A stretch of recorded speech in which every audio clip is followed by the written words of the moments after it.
शंकरं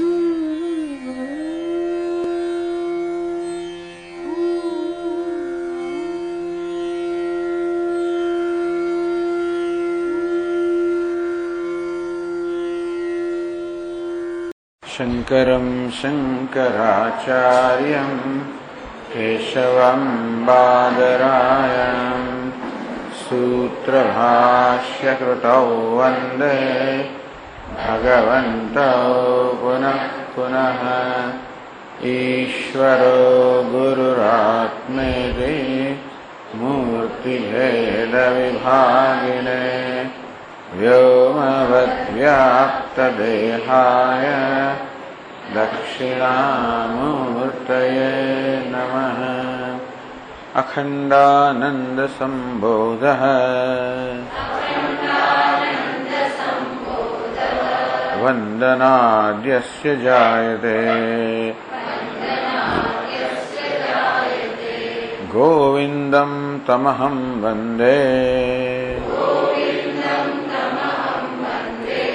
चिदानन्दतनुं गुरुम्। अखण्डं सच्चिदानन्दम् अवाङ्मनसगोचरम्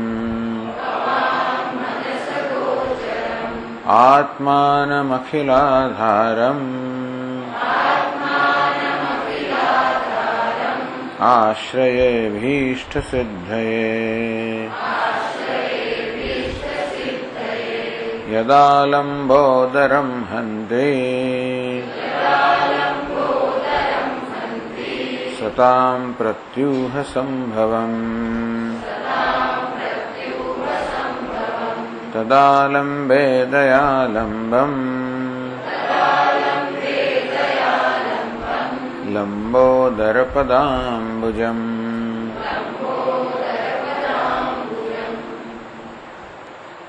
સર્જનનું વર્ણન કરવામાં આવ્યું. અનંત શક્તિ સંપન્ન માયોપાધિક ઈશ્વર. આ માયારૂપ ઉપાધિ ધરાવનાર ઈશ્વર અનંત શક્તિ સંપન્ન, અનંત શક્તિ ધરાવનાર. ઈક્ષા માત્રેણ સૃજતી, એનું નામ અનંત શક્તિ કહેવાય કે જેમાં કંઈ પણ કરવા માટે કશો પ્રયત્ન ના કરો. એનું નામ અનંત શક્તિ. શક્તિ જયારે મર્યાદિત હોય ત્યારે કશું કરવા માટે પ્રયત્ન કરવો પડે.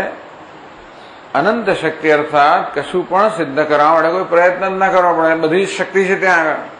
ઈક્ષા માત્ર માટે પરમાત્મા ઈક્ષા માત્રથી, સંકલ્પ માત્રથી સમગ્ર સૃષ્ટિનું સર્જન કરે છે. એક જ ઈશ્વર જેની પાસે કોઈ સાધન નથી એ વળી શેની મદદથી જગતનું સર્જન કરે છે? તો કહેવામાં કે ઈશ્વર સ્વયં જગતનું નિમિત્ત કારણ છે અને ઉપાદાન કારણ છે. સ્વપ્રાધાન્ય જગત નિમિત્ત વિકારણમ. ઈશ્વર પોતાની પ્રધાનતાથી, ચૈતન્ય અંશની પ્રધાનતાથી આ સર્જનનું નિમિત્ત કારણ બને છે અને પોતાની ઉપાધિ ઉપાદાનમ તથા ઉપાધિ પ્રાધાન્ય ભવત્યયમ. માયા જે પોતાની ઉપાધિ છે એની પ્રધાનતાથી ઈશ્વર જગતનું ઉપાદાન કારણ બને છે.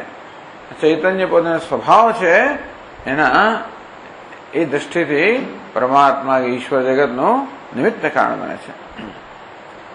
દૃષ્ટાંત આપવામાં જેવી રીતે કરોળીઓ પોતાના ચેતન અંશની પ્રધાનતાથી જાણનું નિમિત્ત કારણ છે. નિમિત્ત કારણ કહો કે પછી બુદ્ધિપૂર્વકનું કારણ કહો, ચેતન કારણ કહો. જેવી રીતે કરોળીઓ જાળ જયારે સર્જે ત્યારે બરાબર વિચારપૂર્વક સર્જિતો હોય છે. ક્યાં જાળું બનાવવું જેથી ઘરની અંદર પેલી સ્ત્રી હોય કે નોકરાણી હોય એ ઝાડુ લગાવતી હોય તોય પણ એવા ખૂણામાં હોય કે ત્યાં એનું ઝાડુ પહોંચે નહીં. એ પ્રકારે પોતાનું જાળું બનાવે. એવું બનાવે જેથી બધા જીવજંતુઓ ફસાઈ જાય. આ પ્રકારે વિચાર કરીને આ કરોળીઓ બધું કરતો હોય છે. એટલે કે જાળના સર્જનની પાછળ વિચાર રહેલો છે, બુદ્ધિ કૌશલ્ય રહેલું છે. પ્રયોજન રહેલું છે. એ કરોળિયાનું જાળો એક પ્રયોજન પૂર્વકનું સર્જન છે. અર્થાત કશુંક પ્રયોજન સિદ્ધ કરવા માટેનું સર્જન કરવામાં આવ્યું છે. બુદ્ધિપૂર્વકનું સર્જન છે. આ જગત પણ બુદ્ધિપૂર્વકનું સર્જન છે, પ્રયોજન પૂર્વકનું સર્જન છે. જગતમાં જે કંઈ છે એ દરેક વસ્તુ કોઈ કોઈ પ્રયોજન સિદ્ધ કરતી હોય છે. કોઈ નિષ્પ્રયોજન વસ્તુ નથી. જે કંઈ છે પોતાના સ્થાને યોગ્ય છે અને પોતાના સ્થાને રહીને આ જગતની રચનામાં કે જગતના સંચાલનમાં કશો ને કશો ફાળો આપતી જ હોય છે. કોઈ વસ્તુ નકામી નથી, નિરુપયોગી નથી. કદાચ આપણને એનો ઉપયોગ ન જણાય છતાં પણ દરેક વસ્તુનો ઉપયોગ છે. આમ આપણે જોઈએ તો આ જગતના સર્જનમાં કેટલું બધું બુદ્ધિ કૌશલ્ય રહેલું છે. એટલે પ્રયોજન પૂર્વકનું સર્જન છે, વિચારપૂર્વકનું સર્જન છે. એ જ બતાવે છે કે એનું સર્જન કરનાર કોઈ છે. સર્જન કરનારને નિમિત્ત કારણ કહેવાય. નિમિત્ત કારણ હંમેશા ચેતન હોય. જેમ કે ઘડાના સર્જનમાં આ કુંભાર છે, નિમિત્ત કારણ છે, ચેતન હોય. નિમિત્ત કારણનો સ્વભાવ છે કે એનામાં જ્ઞાન હોવું જોઈએ. જે સર્જન કરવાનું છે એ સર્જનમાં કરવાનું માટેનું જ્ઞાન હોવું જોઈએ. સર્જન કરવાની કુશળતા હોવી જોઈએ, શક્તિ હોવી જોઈએ. તો ઈશ્વર નિમિત્ત કારણ છે, એનામાં એ સર્વનું સર્જન કરનાર છે, મારાનું સર્વજ્ઞ સર્વજ્ઞ છે. ઘટકર્તા ઘટજ્ઞ. જે ઘડાનું સર્જન કરે છે એ ઘડાનો જાણકાર હોય છે, તો જ ઘડાનું સર્જન થાય. કશી પણ વસ્તુનું સર્જન કરવા માટે જાણકારી હોવી જોઈએ. એક ચા બનાવવા માટે જાણકારી હોવી જોઈએ, અને ગેસ સ્વિચ ઓન કરવા માટે પણ જાણકારી હોવી જોઈએ. એ નથી થતી ઘણી વાર. કારણ કે ઘણી વાર પેલા ઓટોમેટિક સ્પાર્ક વાળા આવે ને, તો આમ બરોબર ના કરો તો પછી ગેસ ચાલ્યા જ જાય. ગેસને ઓન કર્યા પછી પેલું જે સ્પાર્ક હોય છે એ લાઇટર તમે બરાબર ના કરો. ટૂંકમાં દરેક વસ્તુમાં કઈ ને કંઈક કુશળતા રહેલી હોય છે, નાની મોટી. પ્રાઇમર સળગાવવામાં કુશળતા, બધી વસ્તુમાં કુશળતા. આમ કશી વસ્તુ કરવી હોય તો એના માટેનું જ્ઞાન હોવું જોઈએ, કુશળતા હોવી જોઈએ, શક્તિ હોવી જોઈએ. અને માટે આ જગતનું સર્જન કરવા માટે ઈશ્વરમાં નિમિત્ત કારણમાં એનું જ્ઞાન હોવું જોઈએ, કુશળતા હોવી જોઈએ, શક્તિ હોવી જોઈએ, સર્વનું જ્ઞાન હોવું જોઈએ, સર્વજ્ઞ હોવું જોઈએ, સર્વની શક્તિ હોવી જોઈએ, સર્વશક્તિમાન હોવો જોઈએ. આ છે નિમિત્ત કારણ. ઉપાદાન કારણ કેવું હોય? જ્યાં પણ કાર્ય હોય ત્યાં ઉપાદાન કારણ હોય. માટી ઘડાનું ઉપાદાન કારણ છે. જ્યાં પણ ઘડો હોય ત્યાં માટી હોવી જોઈએ. ઉપાદાન કારણ કાર્યમાં વ્યાપ્ત હોય. આ ઈશ્વર જગતનું ઉપાદાન કારણ છે. તે જગતમાં સર્વત્ર વ્યાપ્ત પણ છે. જ્યાં પણ જગત છે તે ઈશ્વર હોવો જોઈએ. ઈશ્વરના આપણે અસ્થિ ભાતિ પ્રિય કહીએ તો જ્યાં પણ નામ રૂપાત્મક જગત હોય ત્યાં અસ્થિ ભાતિ પ્રિય આ સ્વરૂપનો ઈશ્વર હોવો જ જોઈએ. એ સિવાય કોઈ નામરૂપ સંભવી શકે જ નહીં. દરેક નામરૂપને સત્તા સ્ફૂર્તિ પ્રદાન કરનાર આ સચ્ચિદાનંદ કે સત્યમ જ્ઞાનાનંદ પરમાત્મા હોવો જોઈએ. આ રીતે સમજાવવામાં આવ્યું કેવી રીતે ઈશ્વર જગતનું ઉપાદાન કારણ છે, માટે સર્વત્ર વ્યાપ્ત છે. નિમિત્ત કારણ છે, માટે ચૈતન્ય છે, સર્વજ્ઞ છે, સર્વશક્તિમાન છે.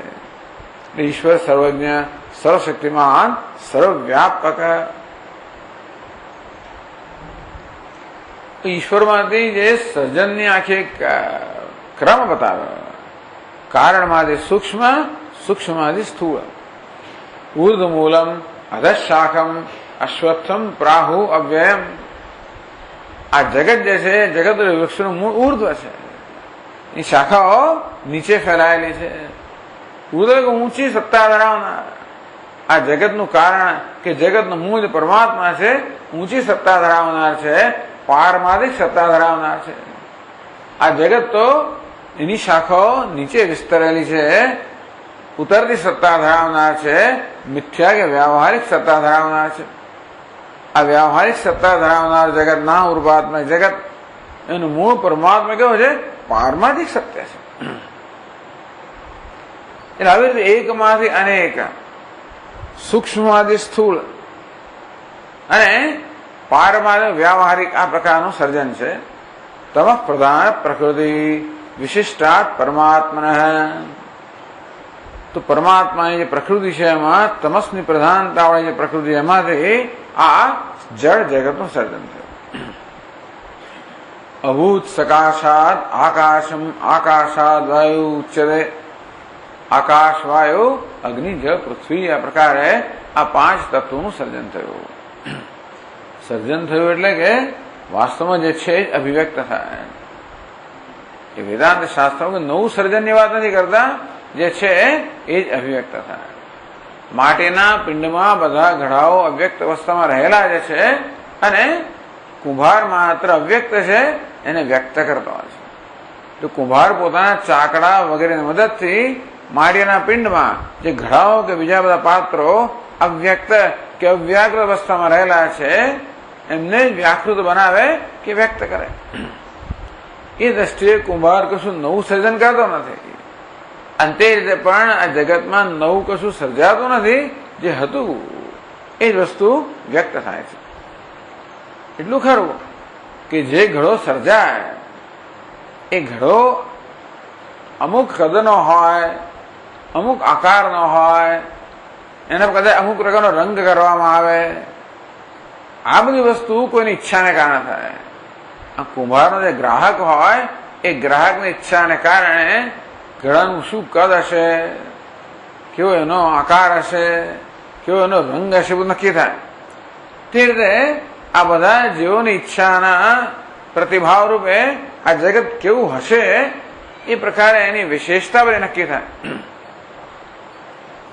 પરંતુ જે છે તે જ અભિવ્યક્ત થતું હોય છે. શક્તિ તમ પ્રધાનત્વમ તત્કાર્યે જાડી દર્શનાત આરભંતે કાર્યગુણા ન્યે કારણ ગુણાહિતે. આ જગતમાં જડતાની પ્રધાનતા છે. એ પછી આપણે અનુમાન કરી શકીએ કે એનું કારણ જે પ્રકૃતિ છે એમાં પણ જડતાને કે તમો ગુણની પ્રધાનતા હોવી જોઈએ. કારણ કે કાર્યના જ ગુણો કાર્યમાં આવતા હોય છે અને તેથી કાર્યના ગુણોથી આપણે કારણનું અનુમાન કરી શકીએ. તે રીતે જગતની અંદર જગત જે કાર્ય છે એમાં રહેલા ગુણો જડતા તમસની પ્રધાનતાથી આપણે અનુમાન કરી શકીએ કે એનું કારણ જે પ્રકૃતિ છે એમાં પણ તમસની પ્રધાનતા હોવી જોઈએ. એતાની સૂક્ષ્મભૂતાની ભૂતમાત્ર અપિક્રમાત. જયારે પંચમહાભૂતનું સર્જન થાય ત્યારે એ સૂક્ષ્મ અવસ્થામાં હોય અને ભૂત માત્રા કહે, તન માત્રા કહે. એતેભ્ય સૂક્ષ્મ ભૂતેભ્ય સૂક્ષ્મ દેહા ભવન્ત્યપી. આ પંચ મહાભૂત છે જે પોતાની સૂક્ષ્મ અવસ્થામાં છે એમાંથી સૂક્ષ્મ શરીરનું સર્જન થાય. સૂક્ષ્મ દેહા આ જગતના જે કઈ સૂક્ષ્મ દેહો છે બધાનું સર્જન પંચમહાભૂતની સૂક્ષ્મ અવસ્થામાં થાય છે. સ્થૂલાન્ય ભૂતાની ચાન્યોન્યાંશ વિમેલનાથ. એ જ પંચમહાભૂતના તમસ અંશ એ જયારે પરસ્પર જયારે મિલિત થાય ત્યારે પંચીકરણ બને એમાંથી સ્થૂળ પંચમહાભૂતોની ઉત્પત્તિ થાય. આ પ્રકારે પહેલા તો પંચમહાભૂત એમની સૂક્ષ્મ અવસ્થામાં છે. હવે 80મા પાના પર 339 શ્લોકથી વર્ણન કરે લિંગ શરીર એટલે સૂક્ષ્મ શરીરનું વર્ણન કરે. પહેલા સૂક્ષ્મ શરીર પછી સ્થૂળ શરીર. કારણમાંથી સૂક્ષ્મ અને સૂક્ષ્મથી સ્થૂળ. કારણનું વર્ણન કરવામાં આવ્યું, માયાનું વર્ણન કરવામાં આવ્યું, ઈશ્વરનું વર્ણન કરવામાં આવ્યું. એ છે કારણ. એમાંથી હવે સૂક્ષ્મ પંચમહાભૂત જન્મ્યા, એમાંથી સૂક્ષ્મ શરીર જન્મ્યા. એટલે 339 શ્લોકમાં કહે છે અપંચીકૃત ભૂતેભ્યઃ જાતમ સપ્તદશાંગકમ સંસાર કારણમ લિંગમ આત્મનો ભોગ સાધનમ.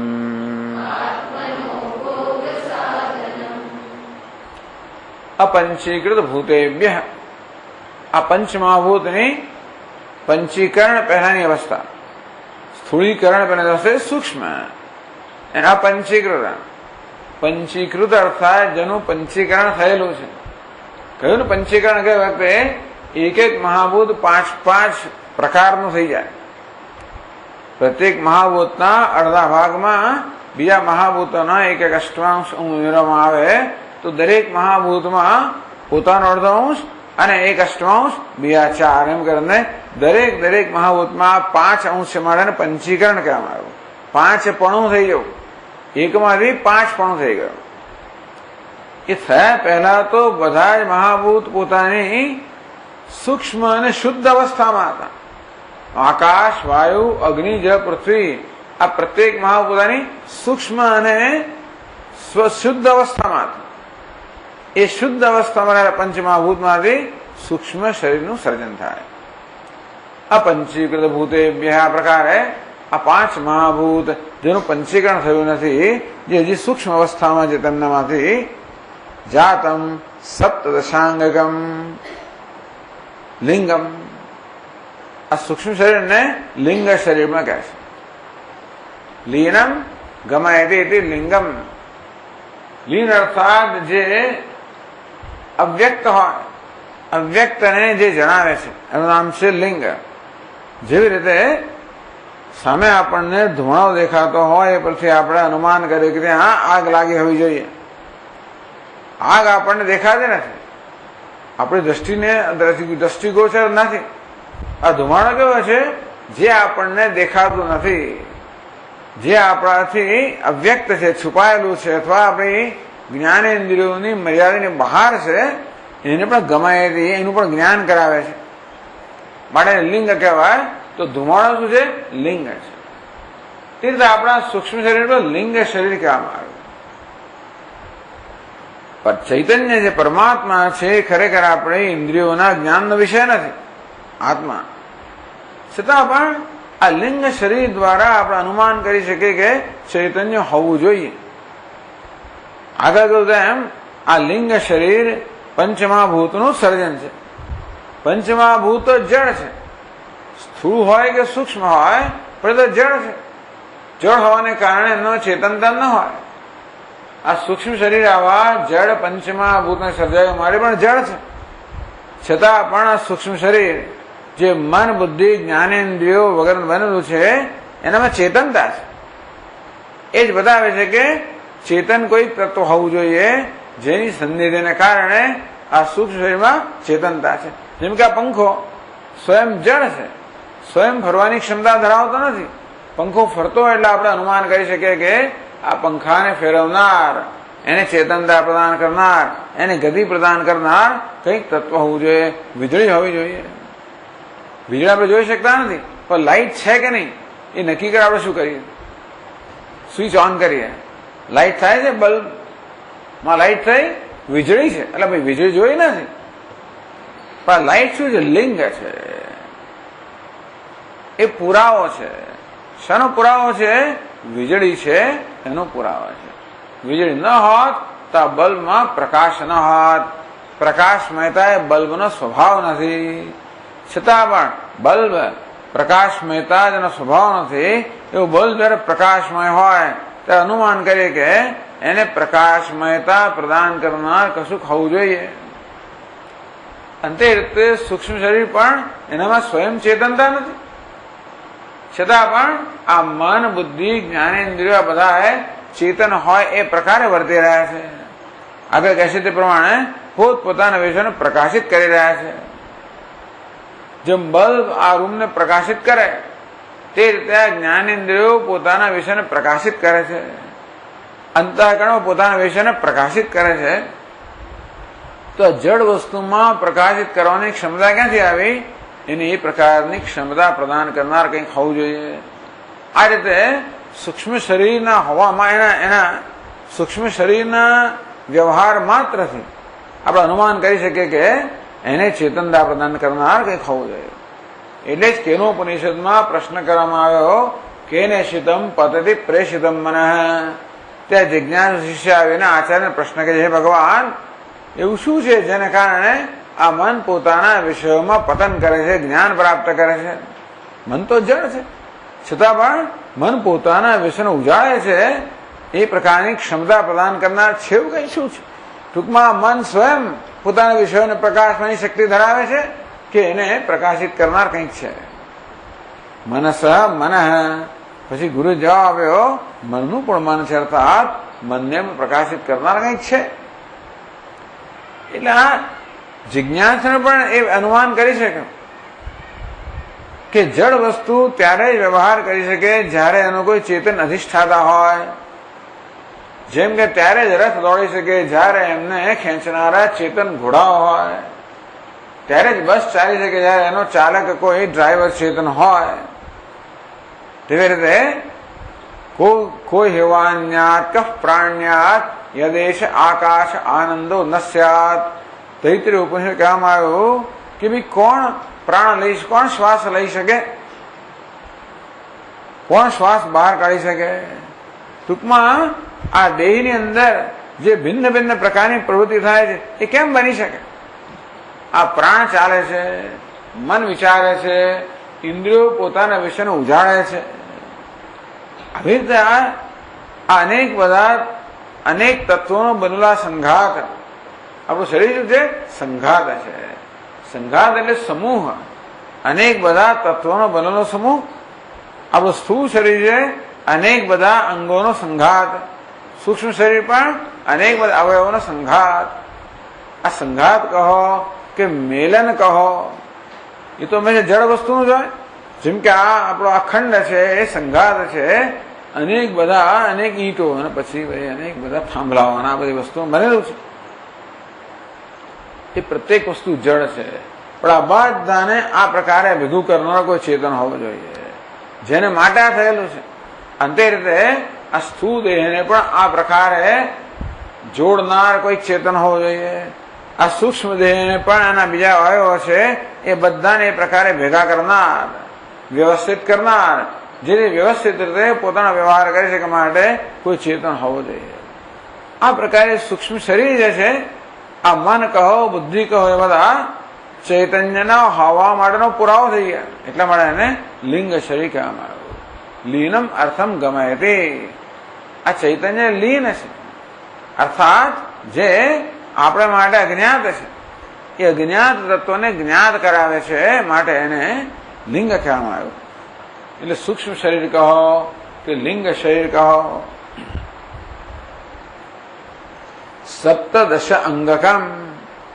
આ લિંગ શરીરના સૂક્ષ્મ શરીરના સપ્તદશ 17 અંગો છે, 17 અવયવો છે. ટૂંકમાં એ 17 અવયવોનું બનેલું છે. આગળ ક્યાં છે? કયા 17? 5 જ્ઞાનેન્દ્રિયો, 5 કર્મેન્દ્રિયો, 5 પ્રાણ, મન, બુદ્ધિ. આ 17 મળીને સૂક્ષ્મ શરીર બને કે લિંગ શરીર બને.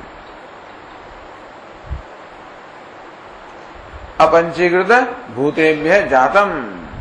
એ પંચતન માત્રાઓમાંથી એ સર્જાયેલું છે. આત્મન ભોગ સાધનમ. આ સ્થૂળ શરીરને ભોગાયતનમ કહે છે, સૂક્ષ્મ શરીરને ભોગ સાધનમ કહે છે. ટૂંકમાં આપણે અનુભવ લેવા માટે બે વસ્તુ જોઈએ. જેવી રીતે કામ કરવા માટે આપણને ઓફિસ જોઈએ અને જોડે જોડે કમ્પ્યુટર જોઈએ, ટેલિફોન જોઈએ, મોબાઈલ જોઈએ, આ બધી વસ્તુ જોઈએ. ઓફિસ શું છે? કામ કરવા માટેનું આયતન છે, સ્થળ છે. જ્યારે પેલું કમ્પ્યુટર, ઇન્ટરનેટ વગેરે શું છે? કામ કરવાનું સાધન છે.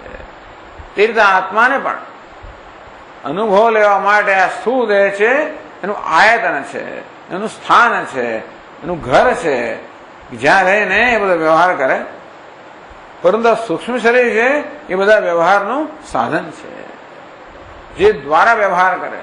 ટૂંકમાં જ્ઞાનેન્દ્રિયો છે એ દ્વારા આત્મા કે જીવાત્મા આ જગતના વિષયો વ્યવહાર કરે, જગતના વિષયનું જ્ઞાન પ્રાપ્ત કરે. આ કર્મેન્દ્રિયો છે એ દ્વારા પણ જગતના વિષયોને પ્રતિભાવ દર્શાવે. અંતઃકરણ છે દ્વારા પણ જ્ઞાન પ્રાપ્ત કરે, ચિંતન કરે, નિશ્ચય કરે વગેરે વગેરે. આ રીતે ભોગ અર્થાત અનુભવ માટેનો સુખ દુઃખના સાક્ષાત્કારને ભોગ, તો સુખનો અનુભવ થાય, દુઃખનો અનુભવ થાય, આ બધા અનુભવનો ભોગ કહેવામાં આવે. ભોગ સાધનમ. આ પ્રકારના અનુભવ માટેનું સાધન કયું છે? સૂક્ષ્મ શરીર. જ્ઞાનેન્દ્રિયો અનુભવના સાધન છે, અંતઃકરણ અનુભવનું સાધન છે, કર્મેન્દ્રિયો પણ અનુભવનું સાધન કહી શકાય. આ પ્રકારે સૂક્ષ્મ શરીર છે એ ભોગનું સાધન છે, કારણ છે. કારણ સાધન. સ્થૂળ શરીર શું છે? કાર્ય છે. ભોગ આયતનમ, અનુભવ લેવા માટેનું સ્થાન છે. અનુભવ લેનાર કોણ છે? જીવાત્મા અનુભવ લેનાર છે. કર્તા, કરણ અને ક્રિયા. તો આ શરીર જે છે, સ્થૂળ શરીર જે છે, એને કાર્ય કહેવામાં આવે, સૂક્ષ્મ શરીરને કરણ કહેવામાં આવે, જીવાત્માને કર્તા ભોગતા કહેવામાં આવે. આ પ્રકારની વ્યવસ્થા છે. સંસાર કારણમ, વળી પાછું કહેવામાં આવ્યું કે લિંગ શરીર છે, સૂક્ષ્મ શરીર છે, એ સંસારનું કારણ છે. સંસાર કોને કહેવાય? તો કે આ જન્મ મૃત્યુની પરંપરા, એનો સંસાર. તો શું છે જે આપણને જન્મ મૃત્યુની પરંપરામાં જોતરેલું રાખે છે? સૂક્ષ્મ શરીર. એમાં જ અજ્ઞાન છે, એમાં જ અહમ ભાવ છે, મમ ભાવ છે, અહંકાર મમકાર. આ બધું ક્યાં છે? મનમાં છે, સૂક્ષ્મ શરીરમાં છે. પછી આગળ કહે છે અહંકાર મમકારને કારણે, કર્તૃત્વ ભોક્તૃત્વને કારણે આ જીવાત્મા બિચારો કર્મ કરે, કર્મના ફળ એને પ્રાપ્ત થાય, એને ભોગવવા પડે, એ પછી નવું કર્મ કરાવે, એના પાછળ નવા કર્મ ફળ મળે. આમ કર્મ કરતો જાય અને એ કર્મફળ જે છે એ બધું સંચય કરતો જાય. એના ભોગવવા માટે વળી પાછું નવું શરીર લેવું પડે. એ શરીર દ્વારા વળી નવા કર્મ થાય, વળી પાછા કર્મફળનો સંચય થાય, એ માટે વળી નવું શરીર લેવું પડે. આ પ્રકારે આ સૂક્ષ્મ શરીર છે એમાં અહંકાર છે, મમકાર છે, રાગ દ્વેષ છે, ઈચ્છાઓ છે, જેને કારણે કર્મ થાય, એમાંથી કર્મનું ફળ મળે, વળી પાછા રાગ દ્વેષ જન્મે, વળી નવા કર્મ થાય. અધશ્ચોર્ધ્વમ પ્રસૃતાસ તસ્ય શાખા ગુણ પ્રવૃદ્ધા વિષય પ્રવાલા અધશ્ચ મૂલાની અનુસંતતાની કર્માનુબંધેની મનુષ્ય લોકે. ભગવાન 15મા અધ્યાયમાં આ સંસાર વૃક્ષનું વર્ણન કહે છે કે એ વૃક્ષની બધી શાખાઓ 84 લાખ શાખાઓ છે. સંસાર વૃક્ષની 84 લાખ શાખાઓ ઉપરની છે, મનુષ્ય મધ્યમાં છે, ઉપર નીચે વિસ્તરેલી છે. કર્માનુબંધ એના બધા અવાંતર મૂળો. રાગદ્વેષ મૂળ જે છે અજ્ઞાન મૂળ છે, મુખ્ય મૂળ. પણ આના રાગદ્વેષ અવાંતર મૂળ છે, ચાર બાજુ પ્રસરેલા છે, જે વળી નવા કર્મ કરાવે, નવા રાગદ્વેષ જન્માવે, વળી નવા કર્મ કરાવે, નવા રાગદ્વેષ જન્મ. આ પ્રકારે એના મૂળ બધા વિસ્તરતા જાય છે. સંસાર કારણ. અજ્ઞાન ક્યાં છે? સૂક્ષ્મ શરીરમાં છે. પણ જ્ઞાન ક્યાં થવું જોઈએ? સૂક્ષ્મ શરીરમાં. અજ્ઞાન કહો, ભ્રમ કહો, બધું ક્યાં છે? સૂક્ષ્મ શરીરમાં, મનમાં. અને ત્યાં આગળ જ્ઞાન થવું જોઈએ.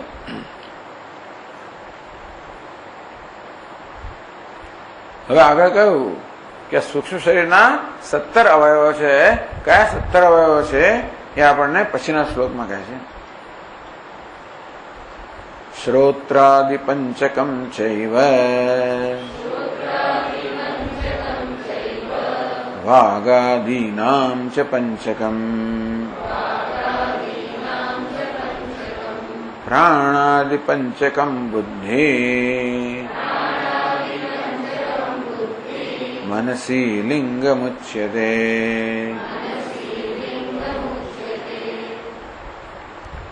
શ્રોત્રાદિ પંચકમ ચૈવ.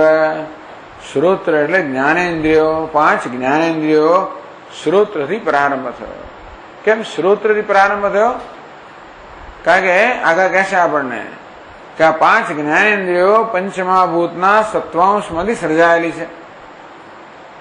આકાશના સત્વાંશમાંથી શ્રોત્રેન્દ્રિય, વાયુના સત્વાંશમાંથી ત્વગેન્દ્રિય, અગ્નિના સત્વાંશમાંથી ચક્ષુરેન્દ્રિય, જળના સત્વાંશમાંથી રસનેન્દ્રિય, પૃથ્વીના સત્વાંશમાંથી ઘ્રાણેન્દ્રિય. આમ પંચમહાભૂતના પ્રત્યેકના સત્વાંશમાંથી પ્રત્યેક એક ઇન્દ્રિય જન્મેલી છે. આકાશ સૌથી સૂક્ષ્મ છે. અને તેથી આ શ્રોત્રેન્દ્રિય જે આકાશ સર્જાય એ પહેલી, પછી વાયુ ત્વગેન્દ્રિય, પછી ચક્ષુરેન્દ્રિય, પછી રસનેન્દ્રિય, પછી ઘ્રાણેન્દ્રિય. આમ સ્થૂળતામાં વધારો થતો જાય. એટલે કે શ્રોત્રાદિ પંચકમ, આ પાંચ જ્ઞાની, પંચક એટલે પાંચનો સમૂહ. તો પાંચ જ્ઞાનીનો સમૂહ જેનો પ્રારંભ થાય શ્રોત્રથી. વાઘ આદિનામ જે પંચકમ, પાંચ કર્મેન્દ્રિયો જેનો પ્રારંભ વાઘથી થાય. વળી પાછા આકાશ તત્વના રજસ અંશમાંથી વાઘ ઇન્દ્રિય, પછી વાયુ તત્વના રજસ અંશમાંથી આપણી પાણી ઇન્દ્રિય હાથ, અગ્નિ તત્વના રજસ અંશમાંથી પાદેન્દ્રિય પગ, પછી જ તત્વના રજસ અંશમાંથી ઉપસ્થેન્દ્રિય, અને પૃથ્વીના રજસ અંશમાંથી વાયુ. આ પ્રકારે પાંચ કર્મેન્દ્રિયો. એટલે કહ્યું વાઘ આદિનામ જે પંચકમ, પાંચ કર્મેન્દ્રિયો સમૂહ જેનો પ્રારંભ વાઘ ઇન્દ્રિય થયો. પ્રાણાદિ પંચકમ, વળી પંચ પ્રાણ જેનો પ્રારંભ પ્રાણથી થાય. પ્રાણ અપાન વ્યાન ઉદાન સમાન. આ બધાની સમજ આપશે પાછળથી, દરેકની સમજ આપશે. તો આ પ્રકારે પંચ પ્રાણ, પંચ જ્ઞાનેન્દ્રિય, પંચ કર્મેન્દ્રિય, પંચ પ્રાણ, બુદ્ધિ મનસી, બુદ્ધિ અને મનસ, આ બંને શું થયું? 17 તત્વો થયા. લિંગમ ઉચ્ચતે. આ પ્રકારે આ 17 મળીને લિંગ શરીર કહેવાય, સૂક્ષ્મ શરીર કહેવાય. બસ 17 નક્કી કર્યું, 19 નહીં નક્કી, 17 નક્કી કર્યું. ખરેખર તો અંતઃકરણની 4 પ્રકારની વૃત્તિઓ છે. એટલે 5 જ્ઞાનેન્દ્રિયો, કર્મેન્દ્રિયો, પ્રાણ લઈએ ને એમાં અંતઃકરણ તો 19 થવા જોઈએ. 19 મુખ, માંડક્ય ઉપનિષદમાં વર્ણન કરવામાં આવ્યું. જાગ્રત સ્થાન બહિષ્પ્રજ્ઞ સપ્તાંગ 19 મુખ, સ્થૂલભુક વૈશ્વાનર પ્રથમ પાદ, પહેલો પાદ આત્માનો કોણ? વિશ્વ. વૈશ્વાનર જાગ્રત, એને કહેવામાં આવ્યા 19 મુખ. એને 19 મુખ છે. 19 મુખ દ્વારા એ જાત જાતનું. કયા 19 મુખ? 5 જ્ઞાનેન્દ્રિયો, 5 કર્મેન્દ્રિયો, 5 પ્રાણ અને 4 અંતઃકરણની વૃત્તિ. 19 ના કહે. અહીં 17 કહે છે. આ 17 પ્રચલિત થયેલો બધા લોકો 17 જ કહેવાના. એટલે અંતઃકરણની 4 વૃત્તિમાંથી 2 કરી નાખી મન અને બુદ્ધિ. એ જ મુખ્ય છે, મન અને બુદ્ધિ. આ મન અને બુદ્ધિ મુખ્ય હોવાના કારણે બેનો સમાવેશ એમાં કરેલા છે. હવે આગળ કહ્યું તેમ આ 5 જ્ઞાનેન્દ્રિયો છે પંચમહાભૂતના સત્વંશમાંથી જન્મેલી છે. વાત પછીના શ્લોકમાં કહે છે. શ્રોત્રત્વક ચક્ષુર્જિહ્વા ઘ્રાણાનિ પંચજાતાનિ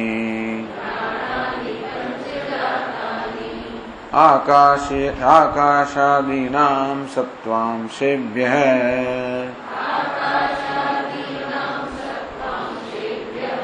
ઇન્દ્રિયાણ્યનુક્રમતઃ.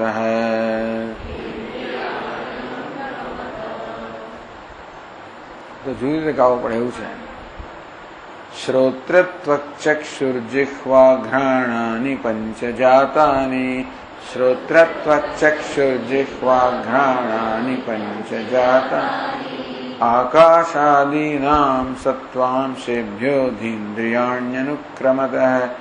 આકાશાદીનાં સત્વાંશેભ્યોધીન્દ્રિયાણ્યનુક્રમતઃ. એવું છે. શ્રોત્ર એટલે 5 જ્ઞાનેન્દ્રિયો છે એનો એ જ ક્રમમાં અહીંયા આગળ નિર્દેશ કરવામાં. શ્રોત્ર, ત્વક, ચક્ષુ, જિહ્વા, ઘ્રાણ. આ કહ્યું તેમ પંચમહાભૂત આકાશ, વાયુ, અગ્નિ, જન, પૃથ્વી. આકાશાદીનામ સત્વાંશેભ્ય, આકાશથી માંડીને પંચમહાભૂતના સત્વંશમાંથી આ 5 જ્ઞાનેન્દ્રિયોનું અનુક્રમે સર્જન થયું. ધી ઇન્દ્રિયાણી, એને જ્ઞાનેન્દ્રિય કહો, ધી ઇન્દ્રિય પણ કહો. ત્યાં ધીનો અર્થ જ્ઞાન થાય. એ છંદ પ્રમાણે પછી નક્કી કરે, જ્ઞાનેન્દ્રિય લખો, ધી ઇન્દ્રિય લખો. ટૂંકમાં જે ઇન્દ્રિયો જ્ઞાન માટેનું સાધન છે એને જ્ઞાનેન્દ્રિયો કહેવામાં આવે. જે ઇન્દ્રિયો કર્મ માટેનું સાધન છે એને કર્મેન્દ્રિય કહેવામાં આવે. આકાશાદિના સત્વાંશેભ્ય શ્રોત્રત્વ ચક્ષુર્જિહ્વા ઘ્રાણાની ધીન્દ્રિયાણી પંચ અનુક્રમતઃ જાતાની. 5 અનુક્રમે પંચમહાભૂતના સત્વંશમાંથી જન્મેલી છે.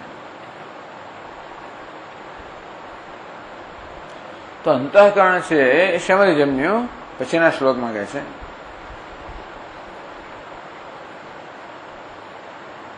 આકાશાદિગતા પંચ સાત્વિકાંશા પરસ. અનુષ્ટુપ છે. આકાશાદિગતા પંચ સાત્વિકાંશા પરસ્પરમ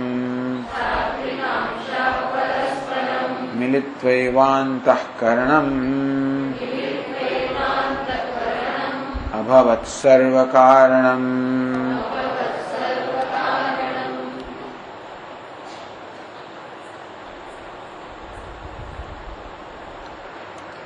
આપણે આવી રીતે ગ્રંથકારો છંદ વગેરે બદલાય, આપણે જાગતા રહીએ.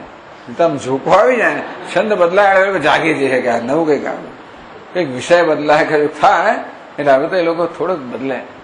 આપણે થોડું સાવધાન રહીએ, જાગ્રત રહીએ, વળી પાછળ થોડું એટલે નવી પાસે બીજો છંદ બદલાશે. આકાશાદિગતા પંચ સાત્વિકાંશા પરસ્પરમ મિલિત્વા એવ સર્વકારણમ અંતઃકરણમ અભવત.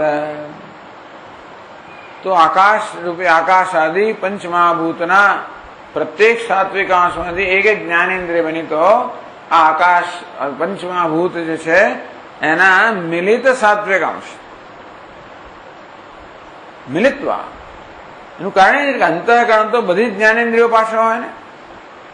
દરેક જ્ઞાનેન્દ્રિય માત્ર પોતપોતાના વિષયનું જ્ઞાન પ્રાપ્ત કરે, પણ અંતઃકરણ જે છે તો પ્રત્યેક જ્ઞાનેન્દ્રિય હોવું જોઈએ. સાંભળતી વખતે મન હોવું જોઈએ પાછળ, અને શબ્દો ચાલ્યા કરે ને મન આપણું બીજે હોય બેઠા તો સંભળાય નહીં. જોવા માટે પણ મન જોઈએ,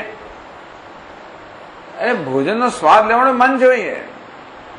ભોજન કરતી વખતે પણ આપણું મગજ બીજું કંઈ વિચારતું હોય ત્યારે શું ખાઈએ એ પણ ખબર ના હોય. શું સ્વાદ લોકોને ખબર નથી હોતી. સીધું પટ પટ પટ પટ પટ બધું અંદર ગળી જ જાય છે લોકો. તમે બધાને જમતા જુઓ ને તો ખબર પડે. કોળિયાઓ બધા ચાવવાનું પણ નહીં, ગળી જ ગયા. એટલે અમુક નાના છોકરાની સારી રીતે ખાય છે, પૂરું કરે. કારણ કે મગજમાં બીજું કંઈ સવાર થઈ ગયેલો છે. આ ક્યારે પૂરું થાય ને ક્યારે બીજું કશું કરું, અથવા એવું ના હોય તોય પણ મગજ એવું ચક્રાવે ચડેલું હોય કે અત્યારે જે થઈ રહ્યું છે એની પાછળ મન છે. અન્યત્ર મના ભુવમ નાશ્રવશમ. બીજું મારું મન, હું બેધ્યાન હતો સંભળાયો, બેધ્યાન હતો દેખાયું નહીં. આ બેધ્યાન પણ ધ્યાન હોય આમ. એટલે આ અંતઃકરણનો તો એવો ધર્મ છે કે દરેક દરેક ઇન્દ્રિય છે એ ઇન્દ્રિય સાથે એનો મેળાપ હોવો જોઈએ, ઇન્દ્રિય સાથે એનો સહકાર હોવો જોઈએ, તો જ ઇન્દ્રિય પોતાનું કાર્ય કરી શકે. એટલા એમને કહેવામાં આવ્યું કે આ 5 મહાભૂતના મિલિત સત્વંશમાંથી આ અંતઃકરણનું સર્જન થયું. મિલિત્વા એવ અંતઃ અવ સર્વ કારણમ. એ વળી પાછું એક ઉમેરી દીધું અંદર. અંતઃકરણ છે ને એ સર્વનું કારણ છે. એ કઈ રીતે? આ સર્વ જગત જે છે ને, આપણે ગયા ક્લાસમાં ચર્ચા કરી કે જગત કેવું છે, ખરેખર તો અધ્યારોપ છે, કલ્પના છે. જેવી રીતે આપણું સ્વપ્ન જગત એ આપણા મનની કલ્પના માત્ર, એ વધારે કઈ નથી. સ્વપ્ન જગત છે માત્ર મનની કલ્પના છે, એથી વધારે નક્કરતા એનામાં છે નહીં. એટલે સ્વપ્નમાં આપણે 10 લાખની લોટરી જીતા હોય તો જાગીએ ત્યારે આપણે એક પૈસો મળે. એ સારું કે સ્વપ્નમાં ચોરી કરીને જેલમાં પૂર્યા હોય તો જાગીએ ત્યારે છૂટી જઈએ પણ ખરું, બંને એટલે સારું. કારણ કે સ્વપ્નનું જગત કેવું છે? મનની કલ્પના છે. વાસના રૂપી સામગ્રી દ્વારા મનની કલ્પનામાંથી સ્વપ્ન જગત જેમ સર્જ, તેવી રીતે હવે એવું છે ને, આપણે જયારે સ્વપ્નમાં હોઈએ ત્યારે તો બધું સાચું લાગે, બધું નક્કર લાગે. સ્વપ્નમાં આ પ્રકારનો અનુભવ થઈ રહ્યો હોય કે બીજા અનુભવ થયા હોય અને કોઈ આપણે માન આપેલા આપણે ફોલાઈ જઈએ, અપમાન કરતા આપણને દુઃખ થાય. સ્વપ્નમાં પણ આમ સાચા સુખ દુઃખ થતા હોય, ત્યાં આંખમાં આંસુ આવી જાય. ત્યાં કોઈ આપણે કશું કહી જાય તો સ્વપ્નમાં પણ આંખમાં આંસુ આવી જાય. કારણ કે તે વખતે જે અનુભવ કે નક્કર હોય એ પ્રકારનો જ આપણો ખ્યાલ હોય છે.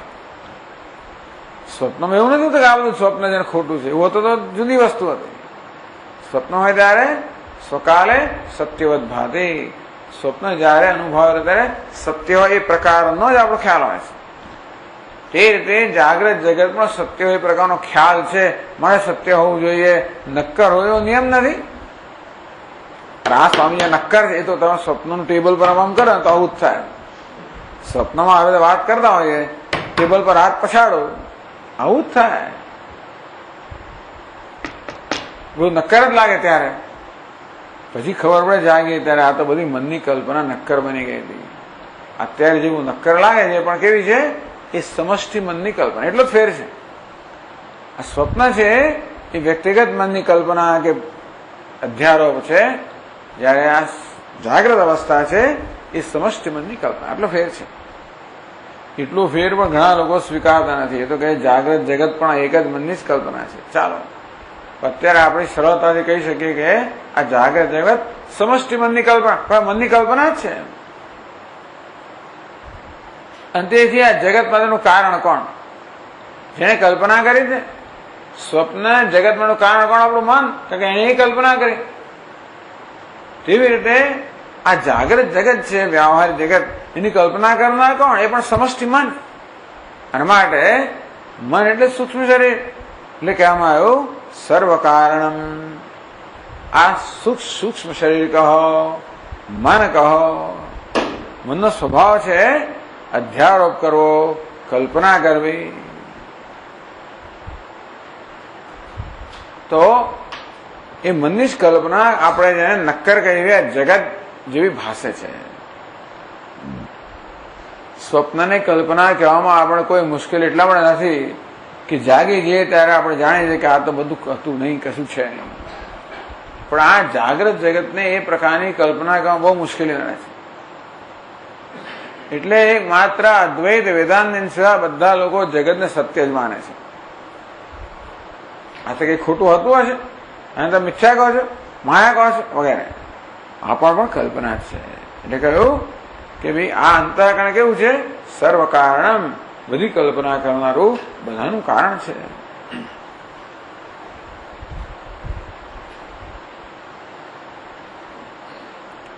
હવે આ જ્ઞાનેન્દ્રિયો જે છે કે અંતઃકરણ છે એ પંચમહાભૂતોના સાત્વિક અંશમાંથી સર્જાયા છે એવું આપ શા પરથી કહો છો? તો અનુમાન કરે છે કે આ જ્ઞાનેન્દ્રિયો અને આપણું અંતઃકરણ પંચમહાભૂતના સાત્વિક અંશમાંથી સર્જાયેલું હોવું જોઈએ. કેમ? તો 343ના શ્લોકમાં કહે છે પ્રકાશકત્વાદેતેષાં સાત્વિકાંશત્વમિષ્યતે. પ્રકાશકત્વં સત્વસ્ય સ્વચ્છત્વેન યતસ્તતઃ.